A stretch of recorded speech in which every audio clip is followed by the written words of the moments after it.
That got my heart going. Far out.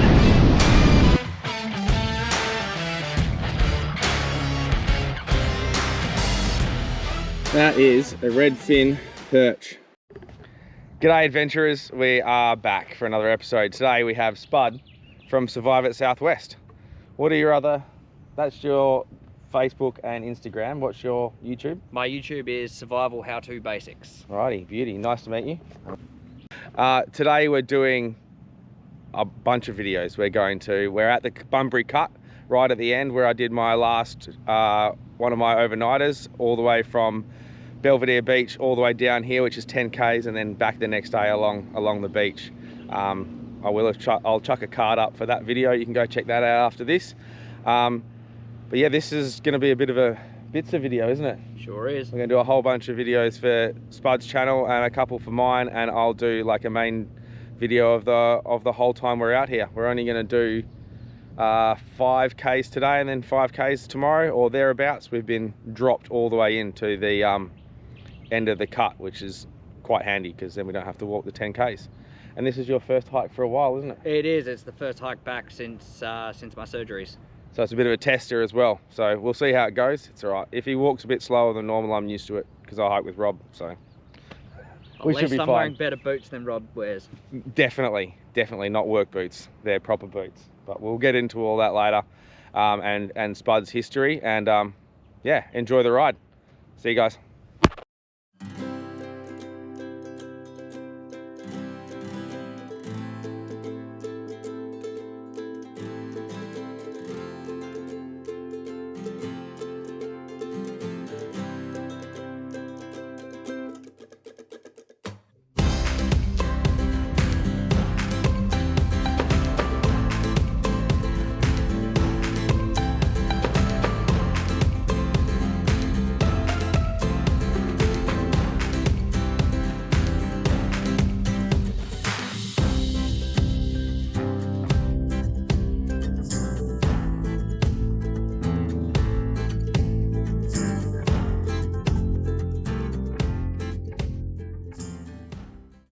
Oh yeah. They're full of water. Well, not full, but got quite a bit of water in them. Old campsite or something? Possibly. It's got a 20 litre drum in it. Alright, you know we like a side trail here at Get Out There and Do It. And this one should be as good as any because it's very steep.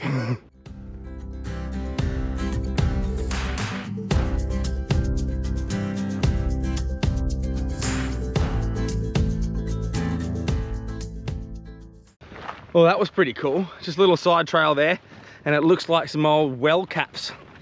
Not really sure what they are for because it's a very salty area, but still very cool nonetheless. And we wouldn't have seen them if we hadn't side trailed up that big hill there. So take your side trails. It's always something cool to look at, and it's not always on the trail.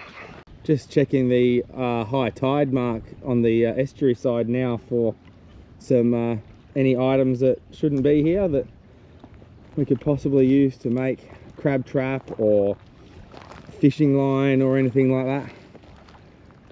For a survival situation, if you're going to come to somewhere, if you're somewhere like this, always check the high tide mark for any washed up stuff that you could possibly use to help you survive the situation that you're stuck in. We've found a tennis ball so far, and Spud has found a bit of polystyrene floaty stuff that if you're making a fishing line, it could act as the float if you fed the line through it.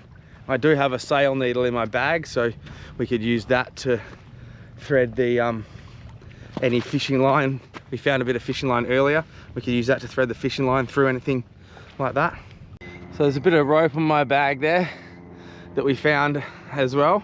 Just found a bit of a bait bag and some blue twine. Could definitely use that to make something. And there's a bunch of hooks on the bit of fishing line that we found earlier. Could definitely definitely use these things to make something to catch fish with if you were really stuck. Just found another little bait catcher. This one's fully intact, whereas the other one was a bit broken, so that might come in handy too. But yeah, if you were really stuck, check these high tide lines for anything that's washed up, because then when it gets all the way to the top, it just stays there, and a lot of the time you can find, like we have today, really interesting, helpful stuff. Oh, there's the well. Wow. Again, for filling water trucks. So we're just on a bit of an explore, and we've walked up this hill. Oh, not as close to the beach as I thought we were. No. But we did find another possible campsite on the way up here. It's very protected on the other side of the dunes. Alright, coastal sword sedge. I will try and find the proper name for it, but apparently it tastes like apples and it's edible, so. Yeah? Kind of appley like taste. A flowery apple? Yep. That's not bad. But if you eat too much of it, it has a laxative effect. Wish you told me that first. Magpies have one of the prettiest songs. Oh, they do. And they're one of the nastiest birds. But they're only protecting the young, aren't they? Yeah.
Alright, that's camp.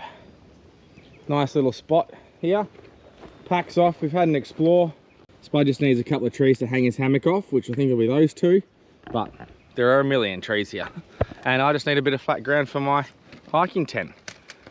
That's a real technical bit of kit there, mate. The old trailer strap. Ooh, I like it.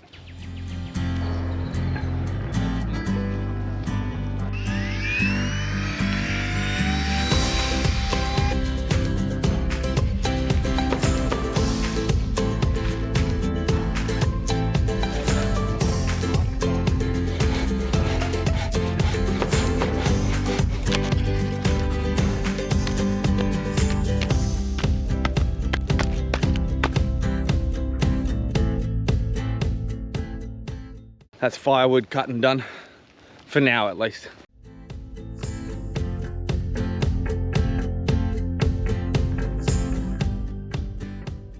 We're just out on an expedition, or an exploration, whatever you want to call it. We're looking for water. Spud has a puree bag,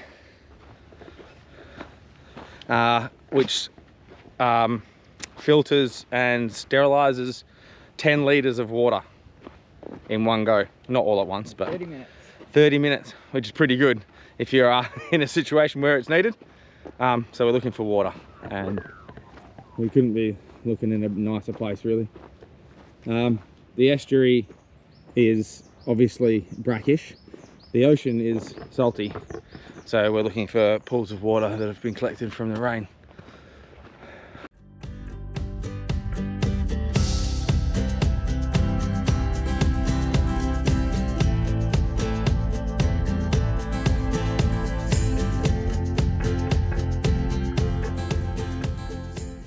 So we found some water, It's not the greatest looking, but it's going to do the job.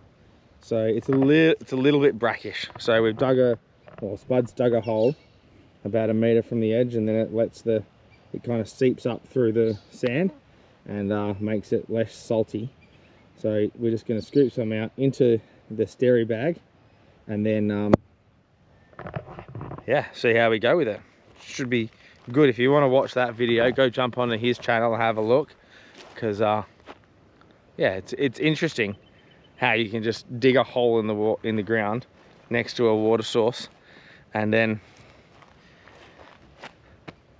like sterilize 10 liters of it in 30 minutes. Obviously the life straw will do that as well, and you could drink it. It still tastes a little bit salty obviously, but do the same job. Certainly not at the level that the steri bag does. Puree bag. I keep calling it a steri bag. It's a puree bag.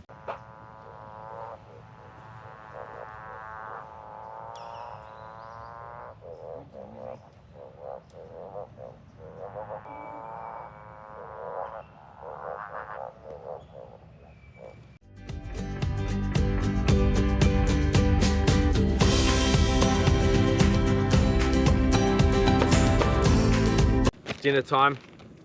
Again, Flameless Heater Bag from Survival Supplies Australia. Get the sachet, chuck it in the bag, bit of water, fill it up to the line. That's a bit past the line. Drop your dinner in. Tonight I've got On Track Meals Aussie pork sausages. That just goes in there.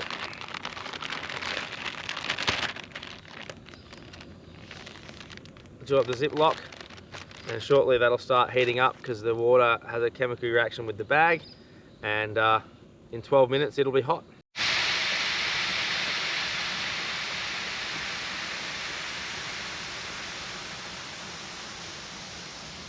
There's the chemical reaction heating up the water, and blows the steam out the holes, and then now it just sits there hot and heating up my dinner. On Track Meals. Done with the Flameless Heater Bag from Survival Supplies Australia. I don't have a knife and fork, so I'm going to try and split the bag open and poke a sausage out the hole. That sounds terrible.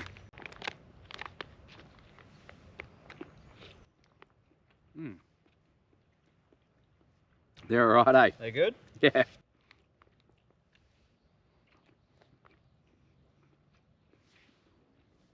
Yeah. They're really good. 2 sausages in a sweet onion gravy. Very worth it. Very good. Alright adventurers, it's been quite a day. We've hiked about 5k, so not a big hike, but we've done some filming for our channel and Spud's channel.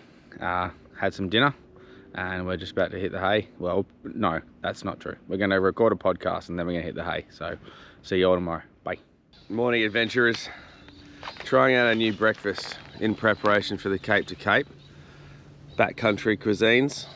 This one's a yogurt muesli. There's a few other different types as well, but you just add water up to wherever it says. This one's the Mount Kilimanjaro line, which is here, which is 250 mils. So yeah, that'll piss that. Spud's got a tick, and he's just covered it in Aerogard just to piss it off, because why not?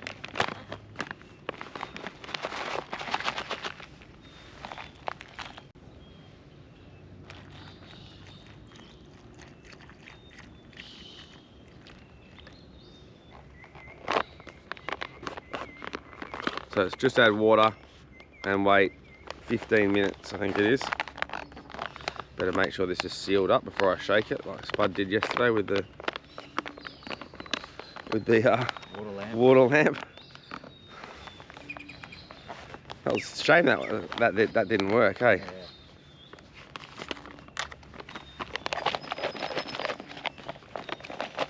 Leave it for 15 minutes and we should have a nice tasty breakfast. Yogurt and muesli is ready, so we'll give it a try. We'll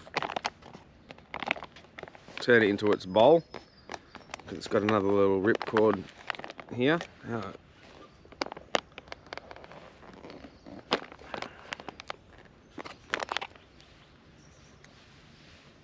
Try not to spill it.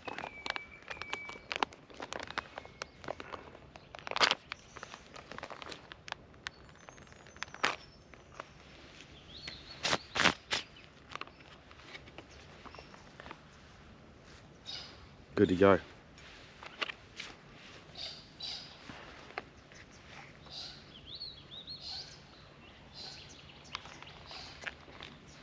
Oh wow.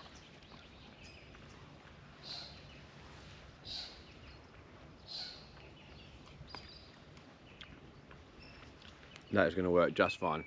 All right, adventurers, we are packed up. Left a little stack of firewood for the next people. But yeah, you can, apart from all our footsteps, you can hardly tell we were here, which is the point of it. We've got more rubbish than we came in with. So I did a little emu bob this morning and picked it all up. Yeah, let's go back to the car, and drop Spud home. That is very bright. See you coming a mile away. All right, let's hit the road.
That's the end of this adventure.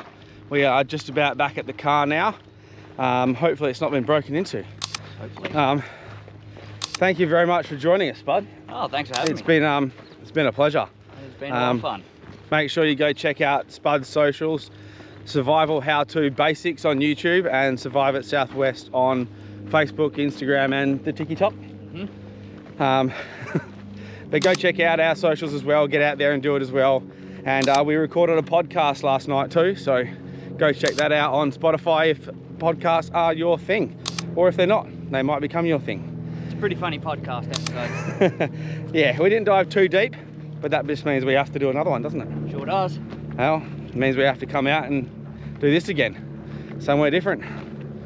Down here, you can show me all the places I like traveling. Too easy. So, all right, adventurers, thanks for joining us. See you next time.